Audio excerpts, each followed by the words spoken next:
Hi again, everybody, and welcome to episode 2 of Let's Twist Again, the live stream podcast that takes a deep dive every month into the short but interesting history of the Indiana Twisters professional indoor soccer team that played 2 seasons in the Continental Indoor Soccer League back in the late 1990s. If you're watching or listening, you probably know that already, but just in case, I'm your host, Ken Tomash, and I was the Twisters radio announcer for both seasons and the media relations director of the second season.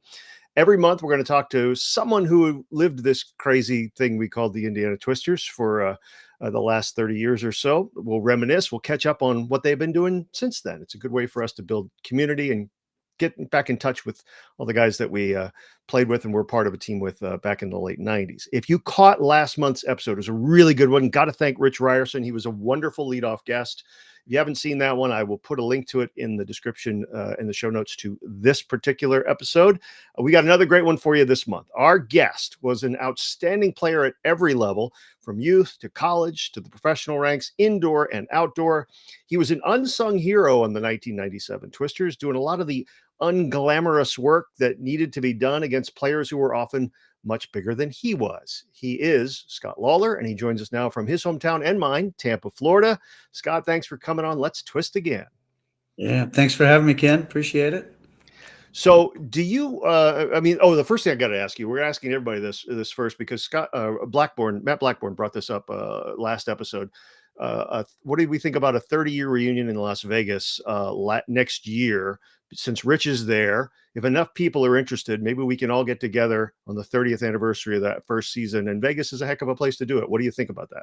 Yeah, if Rich would have us stay at his place, that'd be perfect. That'd be great. I think he has an indoor facility we could crash in, but I think there's something. We'll figure out something for sure. Yeah, all right. So let's talk about your relationship with the game and how everything started. Every pro career starts somewhere. Yours was in youth soccer right there in Tampa, the dapper youth you will see. That is you in the front row? Bottom right. Yeah, my stepbrother Jerry was just the second in from the left there. We got to play on the same team for Blackwatch. Yeah. Behind the Schlitz Brewery over there. You remember that place on 30th? And how old were you? This picture probably about 12 or 11 in this picture, I'd say. Yeah. Yeah, U12. But had you played before that? Did you start earlier than that? Oh, yeah. I started, when I was 5 years old, playing 2 years up with my older brother in the Temple Terrace Leagues. So I started with 5, the same year the Rowdies started, actually, in 75. Speaking of the Rowdies, all of us who grew up in Tampa around that time really fell for this team, and particularly number 10, Rodney Marsh. Here you are with your brother. When did you first notice the Rowdies right away, or when did you first become enthralled by this? So my dad moved down from Connecticut, right? And he was a basketball, baseball guy, and he had two young kids, and he's like, man, I got to get them into something. Well, the Rowdies were doing some camp kick in the grass or some clinic over at USF. So he went over and watched it, and he's like, man, these kids could be running around playing soccer. Let's see if they take to it. So we both took to it. He was assistant coach our first year, and the Rowdies, won that championship that first year. So pretty cool way to start off, seeing your hometown team win a championship and get to play every Saturday. It was awesome. The 50th anniversary of that, and over on our other channel, Soccer Rewind, Mark Lindsay of the Rowdies is going to talk with us about that anniversary season, or about the anniversary, and about that magical 75 season. Everybody loved the Rowdies. Most everybody loved Rodney Marsh. That was the kind of thing. That was the thing that you did. Someone asked me this just the other day. They asked, what was it about the Rowdies that captured your attention? And for you, obviously, it was getting the chance to play. But what about going to games? What was it about them as a team that really kind of captured your imagination? No, I just think that the whole, I didn't know much about marketing back there, but you remember the jingle. Everybody knows the song. Yep. People still sing the song that, went to the games, and we'd go with our neighbors to the games every Saturday night. And it was just a lot of fun. I recently, my daughter was probably about 5 or 6, and we went to a Rowdies game over in St. Pete at Al Lang. And as I'm walking back to the car, here comes Steve Wegerle and his wife with their grandkid. And I was like, stopped him. I go, Steve Wegerle, right? And his wife was like, man, those were the times, aren't they? And I was like, yeah. So It was really cool. Yeah. Froggy, a great one. So let's fast forward a few years now, and you're at King High School. Not a lot of people know this, but Hillsborough County, Florida, was a little bit late in adopting soccer as a varsity sport. Soccer as a varsity sport began in Hillsborough County in the fall of 1980, a little bit later than some other folks, or Yeah. maybe the country, or even in Florida. And you and your brother Jerry, your stepbrother Jerry, were playing for King. It wasn't long before you made an impact. Today, high school soccer is slightly frowned upon, maybe for players who aspire to great things. How different was it in 1985? And did you ever think, no, of course I'm going to play for my school? Yeah, high school back then, so back then you had local clubs like the Temple Terrace Club. I played for it sometimes. All the kids that played on the club team, we went to play at King. Northdale had all those kids played for Gaither. The Town and Country kids, they all went Mhm. to Lato. So you had some rivalries, just not only from club, but it went over to the high school field too. Nowadays, sometimes the club coaches, they don't want you playing high school soccer, but I think it's good for the kids to play, uh, for their social development. For I don't know. It could go both ways with the recruiting that's going on these days. It's tough, and if you get injured playing high school, then you know. But I like it. I liked it then, and I think it's good for him to do it now too. So. Memories that last a lifetime. Now, you were never a big player. All the stories in the paper from that time reference the fact that you were not very good, but your team was very good. As a sophomore here they reference, that you were not particularly large, but your coach on the field and you could play with anyone. Did you feel that? And how did you make up for the fact that you were never going to be huge? I liked playing actually against players that were bigger than me. I always liked the having the low center of gravity, and I felt like it was an advantage to me to twist, no pun intended, but Mhm. twist and go, and shimmy and shake or whatever. And whenever I had to play against a guy my size, I didn't like it too much. They were doing the same thing, and kind of took my advantage away. So I always played with a chip on my shoulder, I guess, and used it to my advantage. And some said it was a disadvantage. So. No, it didn't seem that way because you were all everything. You were all conference, all county, all state. But despite having really good programs at King, there was always something in your way. Lato was the powerhouse team. They won a couple of state titles, and they Yeah, were runners up once. And a guy you later played against professionally, Brett Phillips, he was a Lato guy. Red They Phillips. had him in Yeah, goal as well. But despite all yeah. that success, and despite the presence of some really good college soccer teams, not only in the Bay Area like South Florida, the University of Tampa, and others in the state like FIU, none of them were really interested in you as a player, as a recruit. Why was that? What did they tell you? I think the local guys, Jay Miller at USF and the late great Fitzgerald at UT, both wanted me to really come to their school and play, but it was kind of like, do it on your own dime, thinking they could get a free player. And I kind of took it as a shot or whatever, but I rather went somewhere else and tried my luck, and it worked out where I went to Butler and got to come back down and play those guys. So, but I had some other schools looking at me through the help of the Lato coach, actually, with his ties to Old Dominion. I looked at Old Dominion with Mike Berticelli was the coach there. Great Uh, coach. yeah, and ended up my last game. He was at Notre Dame, and he was the coach we were playing against. But so. So Butler was at that time a brand new program. Was that Mhm. appealing to you, the chance to start something new, or how did you finally land on Butler?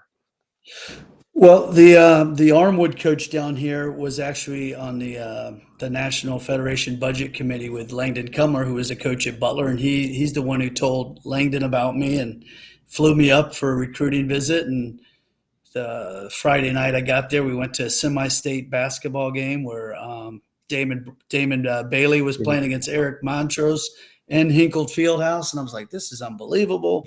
The next night we went to a Sweet 16 game, I want to say, at the old Hoosier Dome, and I was being a sports guy. I was like, "Man, this is pretty awesome." And knowing that I'd have a chance to play right away from the start, that was a big deal. And I said, you know what, let's try my luck up there. No, we'd be in the next year, the second year, we'd be in the same division as St. Louis University and Evansville Aces, and Notre Dame was in that conference as well back then. So it's going to be some pretty good soccer. And as you look here at one of those early team pictures, everything was brand new. And you talked about getting the chance to play right away. You were team captain, 4-year starter, and all that right away. And you had some great Yeah. experiences. And there's some guys on that team that obviously went on to some bigger things as well. Butler's been a great Yeah. program for a long time. And when Yeah. you left, you were the school's all-time leading scorer. You still are. More than 30 years later, even though your season records for goals have been bested, the record for goals in a game has been tied, but no one has come within 30 points of your career record. Was there a point in your college career where you started to think maybe I can play professionally? Uh, I didn't really think about it until probably my senior year. I mean, after my sophomore year, I played in the Olympic Sports Festival, and actually, Todd Yeagley, Jerry Yeagley's son, was on that team with Brian McBride, and had some conversations with Jerry Yeagley, on the buses going to the games, and really almost transferred to and went to IU after my sophomore year, and glad I didn't. Glad I didn't. Stayed at Butler with lifelong friends I've had there, and uh, would have been crazy to try my luck there, but glad I stayed at Butler. It did work out very well, in fact, and so that was, but I didn't know that story, that you may have almost talked about going down the road, Yeah, going down I-65 to Indiana, which is obviously then, as now, as always, a stacked team. There was a ton of guys there, but you struck out on your yeah, own, and it yeah, worked out. That was great. yeah. Also, like Rich Ryerson, last month's guest, you're part of that generation where the time you came up between the end of, the demise of the NASL and before Major League Soccer had started, there weren't a lot of choices as well for a player coming out of school at that point. So, but when you left Butler, you got drafted by an established team in a new league, the Dallas Sidekicks of the Continental Indoor Soccer League.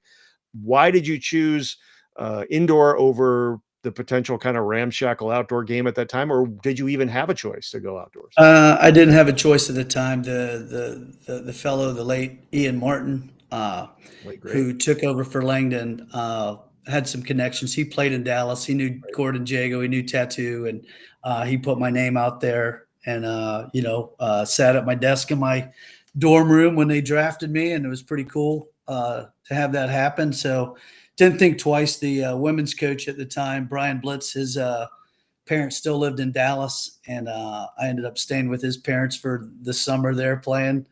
And so that was really the only choice coming out, getting drafted by them. So I was like, let's go for it.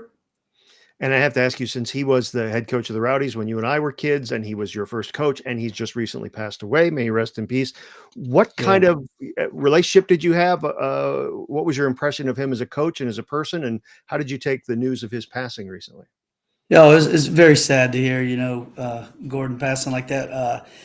Didn't have a real personal relationship with him. Being the first professional coach, it was strange because I saw him on the sidelines all the time with the Rowdies when he was the Rowdies coach. But he took to the players. He took the younger players to lunch, had one-on-one lunches with you. Very, professional, and uh, get into a story later. But yeah, he was a strict coach, very disciplined, but he was a player's coach too. He was a good guy. Yeah, everyone who's met him, and I know, but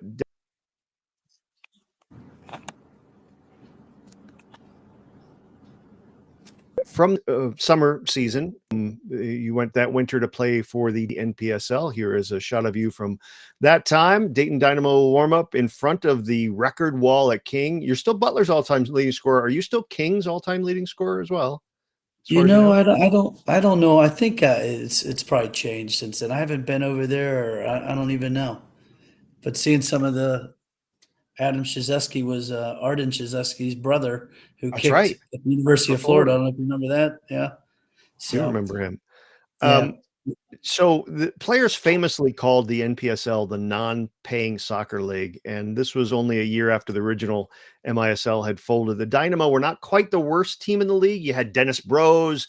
Goal scoring was not a problem. Defense was. What are your memories of Dayton? Dayton Dynamo, man. I lived on RC Campagnola, who passed away as well, a USF grad.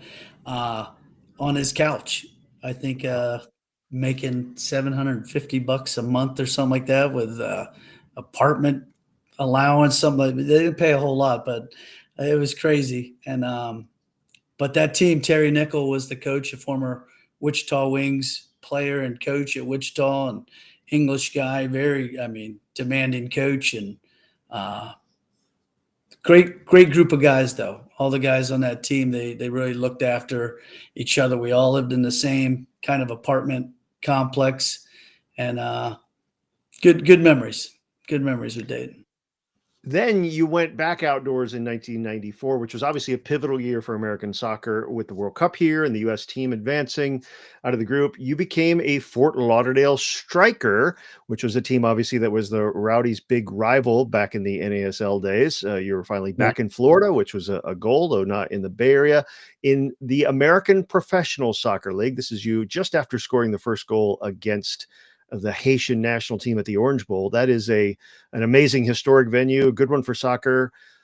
Great when you're playing the Haitian national team, maybe not so much when you're playing like the Colorado Foxes or something. But how did you wind up as a Fort Lauderdale striker? Again, Ian Martin knew Thomas Wrongden, who he played with back in the day. Thomas Wrongden was the coach at Fort Lauderdale, so he had me on a trial for a couple days. I went down there. I was in Tampa, made the drive down, and he had some great game. The game after our game that day in the Orange Bowl happened to be the Colombian Colombia? national team versus AC Milan. They played Yeah. a club team back then. They don't do that anymore, really. And that stadium was packed. There was probably about 50 something thousand Colombians for our game. They weren't there to watch us, but they loaded up for that game against AC Milan after. But we played against the Go Ahead Eagles in a friendly at the Dolphins training facility in Davie, and I actually got the game winner header off of a corner kick. And Thomas said he wanted to sign me after that game because he was going to be traveling around with the Dutch national team that summer, and he was all his Dutch buddies were there for that Go Ahead Eagles team. So it was a pretty cool time. So you made a believer out of Thomas Rongen, and of course this is a great picture playing in the rain, which probably happened a lot there Yeah. in Fort Lauderdale. It wasn't Yeah. the NASL as you remembered. Obviously, playing against us, the Rowdies and Strikers was the huge rivalry, but here you Yeah. were playing professionally outdoors and Mm. changing minds. That must have been a lot of fun. Yeah, playing at the old Lockhart Stadium, being not a striker liker, Right. it's hard putting that uniform on, but it's an iconic jersey. I look back at all the old NASL, games, and you see some of those striker Cosmo games in that jersey, and it was pretty cool. But Lockhart's changed a lot since Inter Miami's taken over, but it was very cool. You are watching and listening to Let's Twist Again, our monthly live stream podcast, Twisters of the Continental Soccer League. I'm your host, Ken Tomash. Scott Lawler is our guest. He's going to tell us one crazy story from his career. Those are always fun. We're also going to have some Twister family news and some late breaking news about a surprise future guest on this program. So then, Scott, you went back to Dayton, had another really good winter in indoors in 1994-95, 35 goals in 40 games. You'd had the outdoor experience, but at this point, are you thinking, okay, I am a professional indoor soccer player. This is where I'm playing, or was it just because there were more opportunities there? I just felt like going back to Dayton. It's kind of like a home. There was a team that wanted you. I kind of established myself on the first line with Dennis, and like Tony Bono was the defensive midfielder. We had a pretty nice system and did a lot of work. From box to box on that team. Dennis didn't like to play a lot of defense, but his left foot was lethal, and so I felt real comfortable on that team and that line, and I was like, man, I can make a go of this with the indoor game for sure. Yeah.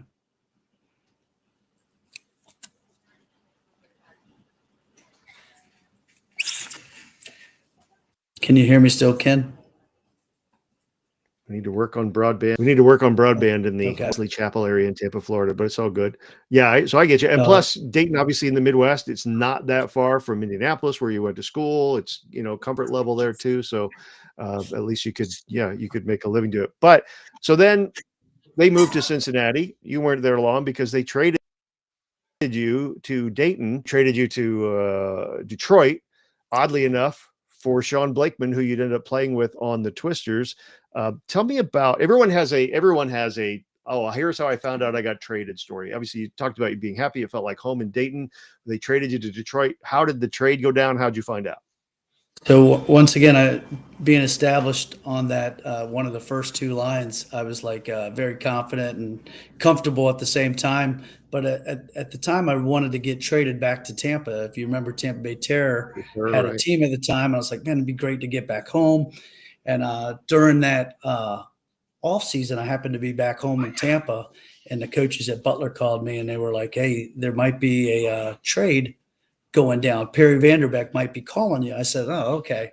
So I went Nice. back. I was playing cards with my mom and my grandmother. I remember this, like, phone rings. I pick it up and I'm like, "This is Scott." And he's like, "Hey, Scott, this is Perry Vanderbeck." And I'm like, "Oh, I thought it was the assistant women's coach, George Van Linder." I'm Oh, like, George, that's right. and "Oh yeah? Well, when are you going to cut your hair?" And he's like, "Sh-" you could tell he's on the phone with people around. He's like, "Well, listen, I'm 35 and I still have it." I go, "Is this George?" He goes, "No, it's this Perry Vanderbeck." I go, "Oh, Perry, man, I'm sorry, man. I thought you were the coaches at Butler winding me up or whatever." So we talked a little bit. So this whole off season, I'm thinking I'm gonna be traded to Tampa. So they called me in. Gary Henley, the former Cleveland Crunch Right. coach, is our coach in Cincinnati. He goes, "I need you to come in here," and shuts the blinds to the training facility behind us. And I'm like, "Oh, geez, what's good? Here it is. I'm getting traded. I'm going to Tampa." He's like, "Well, we decided to trade you." I'm like, "Oh, that's good. Good." Okay. He says, "Well, we're trading you to Detroit." And I'm like, "Wait a second. That's like 3 hours more north. That ain't going back down south, you know?" And sure enough, got traded to Detroit. I sat on it for a couple of days and decided to make the move. So that team also was not, you also had some talented players, but had struggled the game program here. Pato Marhetic was obviously a terrific magician indoors and all that. But at this point, you didn't make the playoffs again. Are you starting to think, am I ever going to play for a good team? Yes, for sure. And this team had a bunch of good players. I mean, the former Indiana Twisters as well. Neil Gilbert and Right. Mirko was on the team.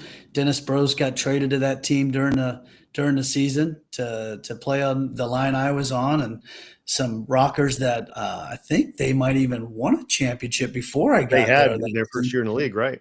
Yeah, and Goose Finnerty was in goal, and Timmy Ernst, I think, is in that picture right there. They had tons of good guys, but just could never get the chemistry that season. We would always compete, but just couldn't get over the hump. Well, as it turned out, because, and Perry will tell you, and he's not shy about this, the Terror turned out to be a nightmare. And Yeah, so maybe you dodged a little bit of a bullet there. It would have been yeah, nice to be home, obviously, and the Bayfront was historic, and we all went to games at the Bayfront. But from what I had heard and from what you can tell, the terror yeah, was anyway.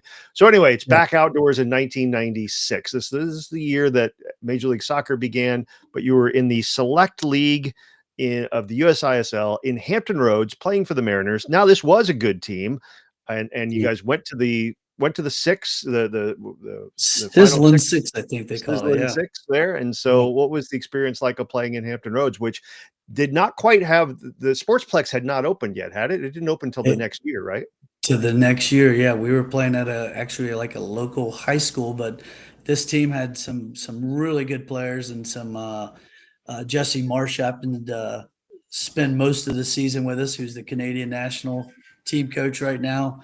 Darren Eels, who's pictured by the owner on the left side, the guy in the golf shirt, the guy standing up right beside him. He's actually the CEO of Newcastle United, a team I follow because of another guy on the team, Christian Penny, on that team that played with me at the Kicks, and that team was very good. A lot of good indoor and outdoor players on that team. So that winter, it's back indoors. At this point, I think I counted you played for like 9 different teams, but you bouncing around a little bit. But this one was actually a solid franchise. The expansion Philadelphia Kicks. You're in the back row there, number 5, towards the left side. Uh, the Kicks drew great, did not particularly, win a lot right off the bat, but had a great fan base, and it must have been a lot of fun. What was it Yeah. like playing as a Philadelphia Kicks the first year?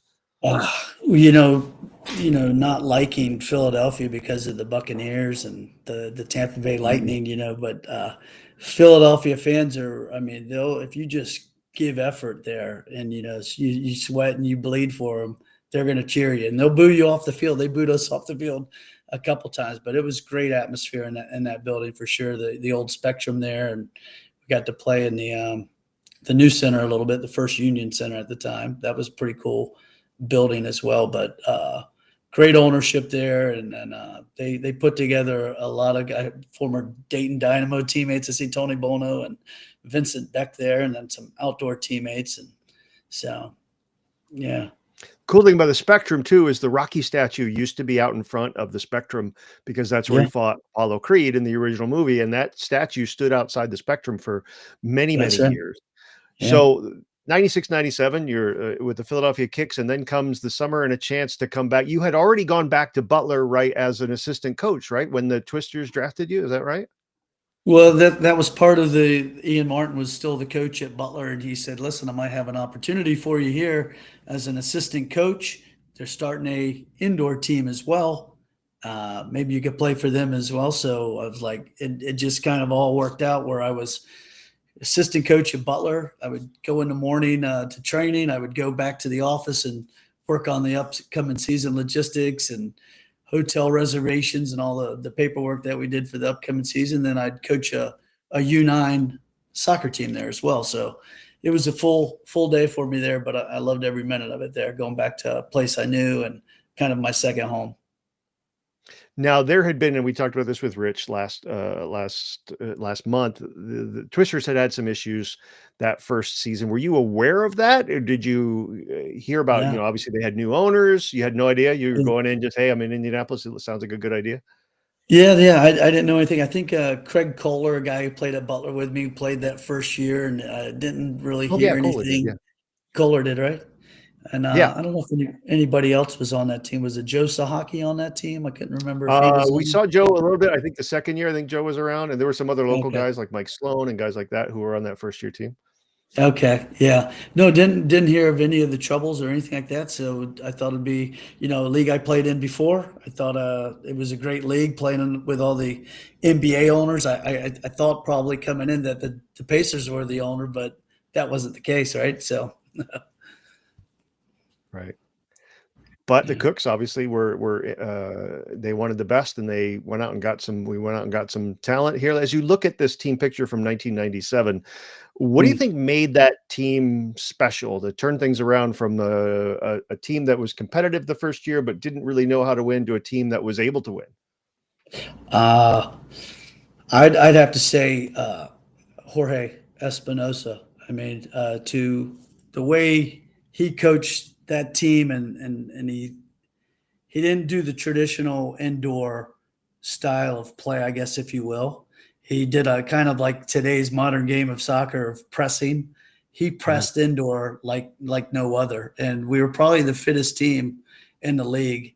How much he ran us, and at the end of that season, he didn't know what to say, didn't know how to treat the guys. He watched what they ate. He did all, but that was the only way he knew.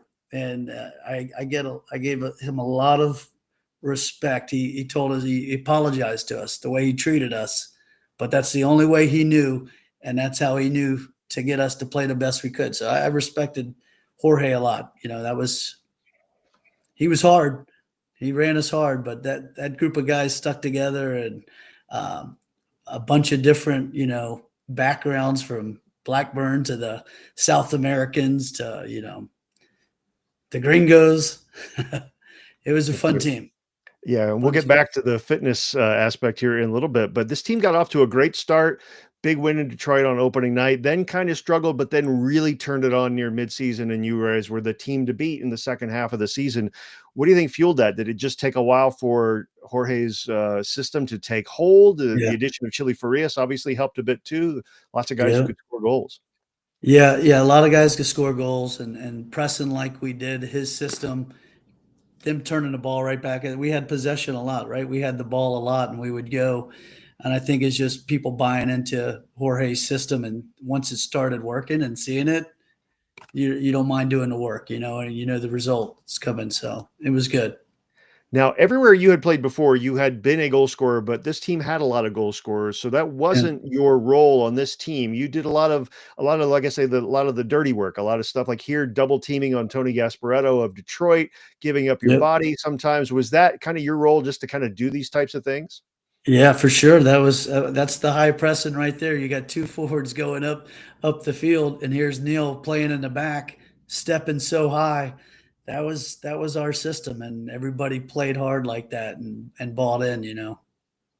So When you were in high school, you were quoted as saying, when you don't have size, you have to play and act tough. And part of that, though, is knowing when to pick your spots and when not to fight back. Like here against Monterrey, Marco Corio wanted to get into it with you, and I know Monterrey was never one of your obviously favorite teams to play against, but Mateko Jules steps right in there on you. This was a kind yeah, of sometimes a rough and tumble league. yeah, and we'll get into a story a little bit later. But Monterey and myself, we go way back a little bit. So Yeah. Did you get a lot of that in your career, especially indoors, which is rougher anyway? Oh, indoor was, yeah.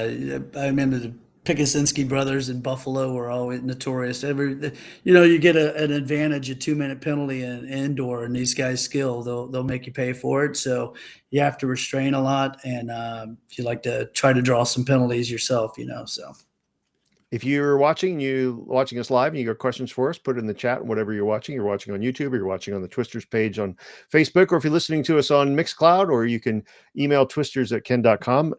We'd love to hear from you what you think about the show, who you think we should have on next. I'll tell you who we have on next when we get to the end of the show.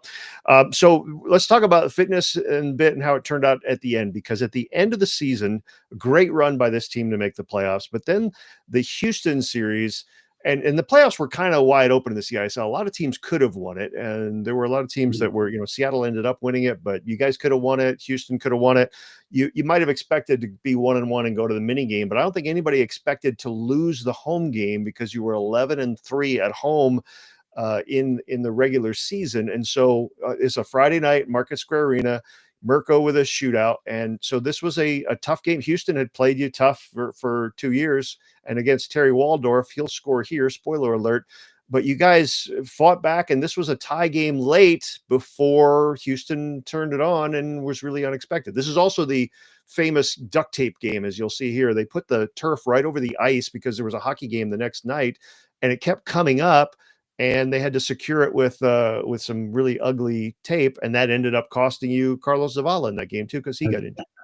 I was just gonna say, tore his ACL in that game, stepping on the seam. Yeah, they had some great players. That team, Paul Daugherty played on that team for Houston. I remember he was fantastic. But uh, I think Beto was playing for them as well.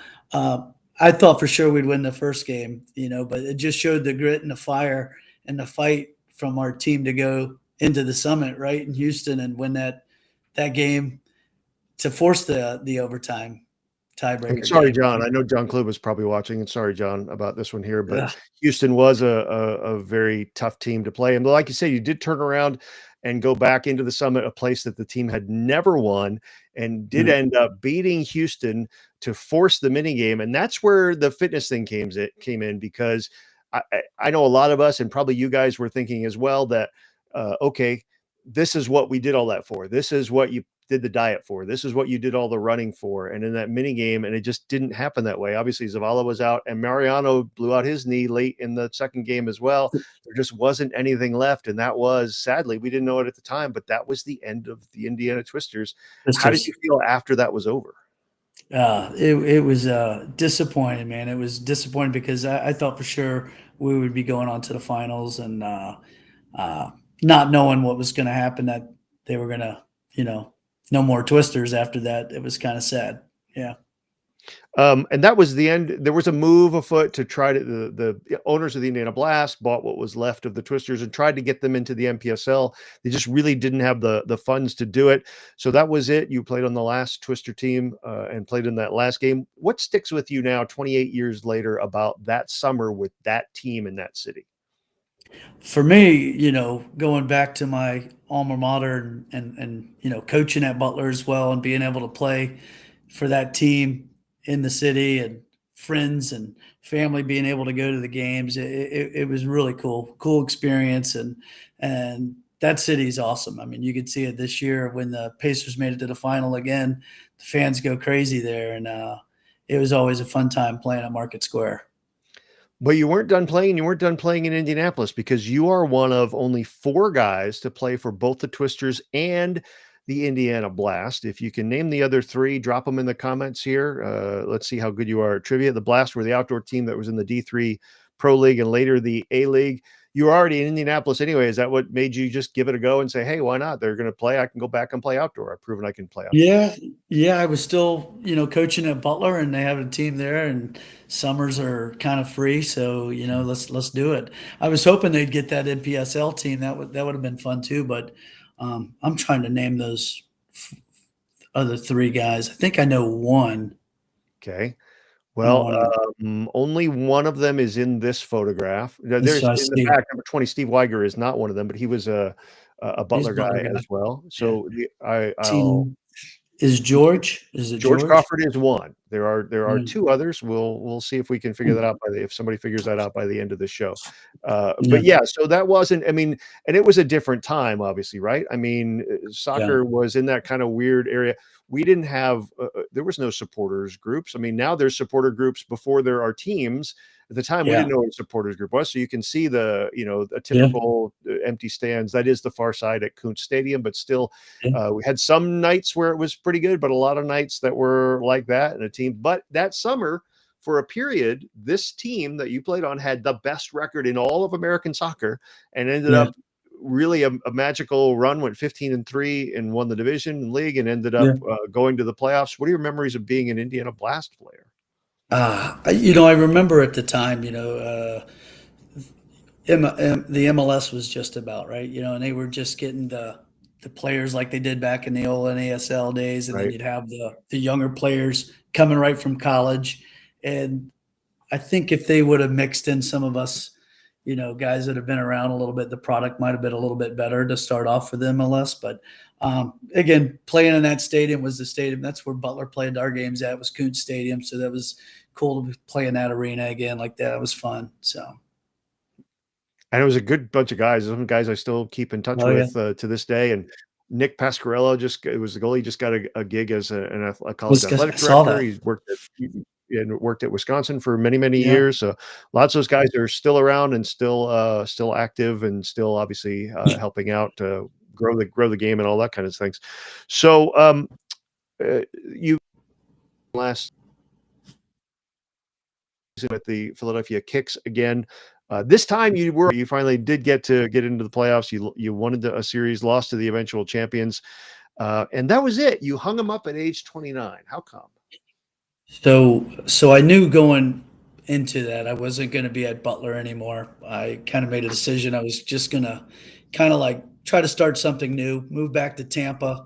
So I ended up signing a 3-year deal in Philly, knowing I was just playing for that one last season.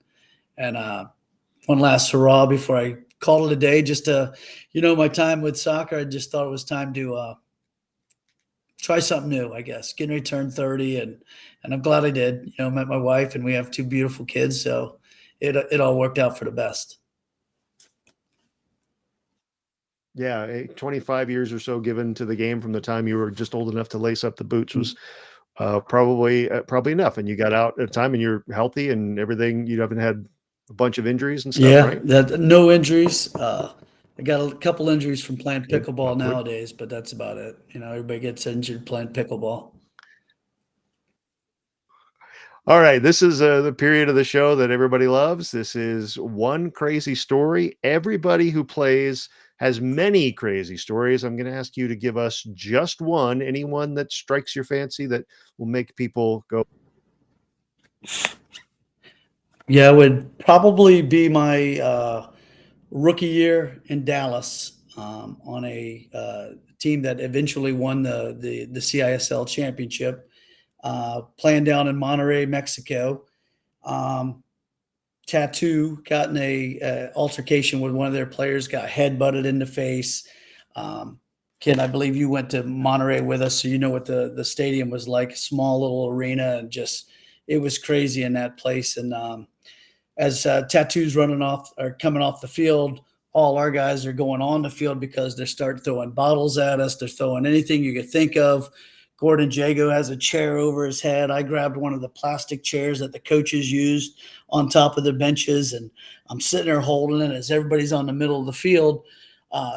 Nick Stavro was hurt sitting on this ledge, and I'm like, Nick, go in the locker room with Tattoo, because Tattoo starts going in the locker room with our trainer because he's all bloody on his nose. And so I decided, as I'm walking to go into the locker room with Tattoo and Nick, I just throw this plastic chair up in the air, and it evidently goes in the stands. But we go back, finish the game.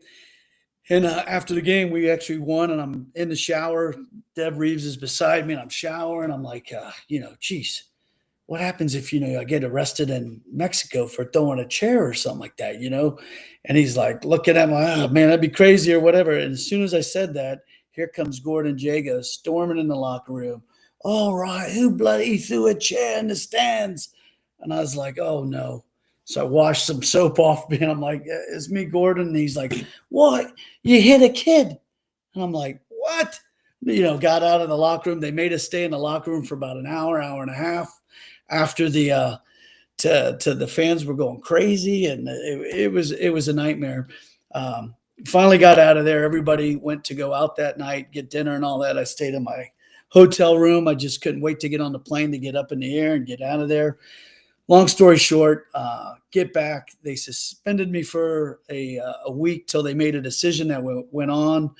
They had cameras that saw, didn't hit anybody. They claimed to hit a kid. It didn't hit a kid, but somebody had to take the blame for it, which I did throw a chair. So, but ended up getting suspended for the rest of the year. Dallas goes on, wins the championship. No ring for me. And 4 years later, playing in Indiana, I don't know if you remember the first time we go there, Ernie Brewer comes in and says they didn't issue a visa. I didn't get a visa to go play down in Monterey the first game we played down there. Ended up going down playing the second game, and they booed me. They remembered. It was crazy. But Oh, sure. yeah, don't throw a chair Yeah. like Bobby Knight. Don't throw a chair like Bobby Knight. That's all I'd say. So. All right. So what are you doing now? What have you been doing for the last? You talked about retiring at 30, and that was a while ago. What are you doing now? What have you been up to? Now I've been with a tankless water heater company called Norwich Tankless Water Heaters. Been with them 15 years now, working out of the house, covering the whole east region of the company, so of the country. So calling on builders, trying to get my product spec'd in there. So been a good company. And you've told me, you mentioned Ernie Brewer. He's a neighbor of yours now, isn't he? Ernie Brewer's a neighbor of mine. I haven't played golf with him yet, but I hear he sings a pretty mean karaoke at our country club down the street. So, do you ever lace him up and play again? Play anymore? Well, we play in a over 30 league. At Cinco, the local Cinco Soccer, with a couple ex-pros that used to play in the leagues with Scott Heilman, who was a goalkeeper in Edmonton and Arizona, and he's on our team, and so it's a lot of fun. Yeah. Do you coach at all as well? Have you done any coaching? I coach. I've coached assistant coach on my daughter's teams and assistant coach on my son's team currently, and that's a lot of fun. How old are your kids? Daughter's 15 and the son's 13. So wasn't your sister a player as well? My sister played at Butler. She thought. did play up at Butler, yeah, for 4 years, and she lives in Cincinnati now. She stayed up that way. So A lot more opportunities now for women in the United States, where at that time when she was obviously coming out of college, there were not a lot of places for women to play, especially professionally, unless you went to some middling country across the sea. That would not have been easy as well. That's right. All right, Scott Lawler, I really, really appreciate you taking the time. My homeboy, next time I get home to visit my mom and stuff, we'll have to get together up there in Wesley Chapel. Appreciate you being on the show. We'll go to a rowdy game. You bet. Fun stuff. Yeah. All right, stick around. We got this show is not over, folks, not by a long shot. I want to tell you, so we got some Twister family news. You remember Terry Rowe, and you remember his son, Ryan, who was just a little tyke of about 2, during the Twisters' first season. Well, Ryan was one of the stars. This is him on the left there, was one of the stars of a 2022 BBC documentary series called Hotcakes. Ryan and his partner Gareth had a bakery in Cardiff in Wales, and the series followed their lives and loves. It also aired in Canada, and I will give you a little bit of a taste here. I thought it'd be a lovely idea just to give her a cake for her and her family to celebrate afterwards. So what kind of cake you after then?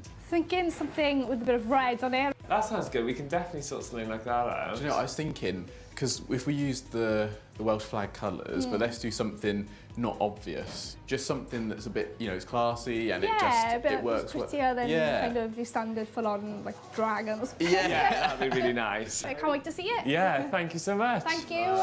See you soon. Ta-da. Ta-da.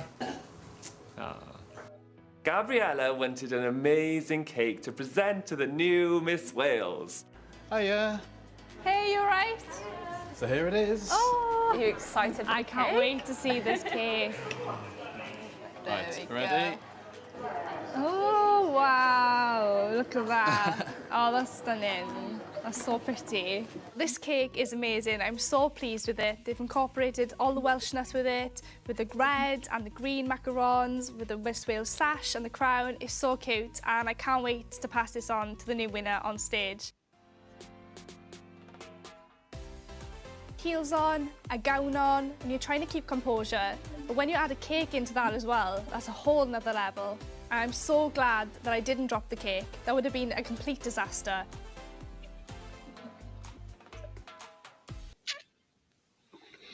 So if that show ever pops up on your radar, maybe on one of the streaming services or whatever, give that a tumble. Check that out. Also check out the audio of 21 Twister broadcasts from the first website. Just go to ken.com, that's KENN.com, and click on audio. We did 22 radio games that year. Unfortunately, one of them has disappeared. I don't know what happened to that, but we have 21. Most of them are full games. Some of them are partial games that have survived the last 29 years. So if you're really, really, really into the team, or if you played in games, if you're watching, you want to listen, go to ken.com, click on audio. You'll be able to listen to Twister broadcasts from that first season. I will get the other broadcasts up from 1997. A couple of them were up already, but I will get those up. And there's also some games on YouTube, and I'm editing some more stuff. And like I said, some stuff will be on Soccer Rewind, and we're going to have fun with this channel as well, and this live podcast. And we thank you all for tuning in. Twisters@ken.com is the email address to send it to me. Now, late breaking news, literally 10 minutes before we went on the air. We mentioned Mirko Castillo. You saw him play. Track Mirko down, and Mirko has agreed to be on a future show. So that one will be entertaining. You don't want to miss that, because Mirko is quite a character. He was in more hotel rooms than the Gideon Bible. He played everywhere. Everybody was a teammate of Mirko. So he will be on the show at some point in the future. So thanks, Mirko, if you're watching. Also, got to thank Rich Ryerson, our first guest, for sending me this jersey. This was the jersey that the team wore for the last 6 games of the 1996 season after the league took over and the original owners didn't turn loose of the kits. So the nice thing about this is I have a guy who can make replicas of jerseys. And so if we can get some folks, if you are interested in maybe potentially getting a replica jersey, I've also got one of the second-year purple ones. I saw Scott has one that's his jersey, his white jersey. So if you might be interested in a replica of one of these, maybe you don't have one, maybe you're a fan, you've always wanted one, just hit in the comments here, just put the word jersey in the comments, and then I'll get back with you when I know more information about how we could potentially get you some or one of the other ones. So do that. It's the only way we're going to bring these first year jerseys back to life, because I have not seen one of those pop up. And as far as I know, at last report, Rodney Goen still had them all. All right. That is it for now. Thanks so much for tuning in. Our next show is going to be next month, late August. We're still working on the dates for that, but Oswaldo Monroy is going to be our guest. And Oswaldo obviously scored 4 goals in the first victory ever by the Indiana Twisters in July of 1996. He will join us late next month. Watch your local listings. We will certainly promote that. Thank you all for watching tonight. We hope you continue to watch, continue to interact, send us emails, let us know who you want to see on the show. And that's it for now. Thanks for watching. We'll see you next time on Let's Twist Again.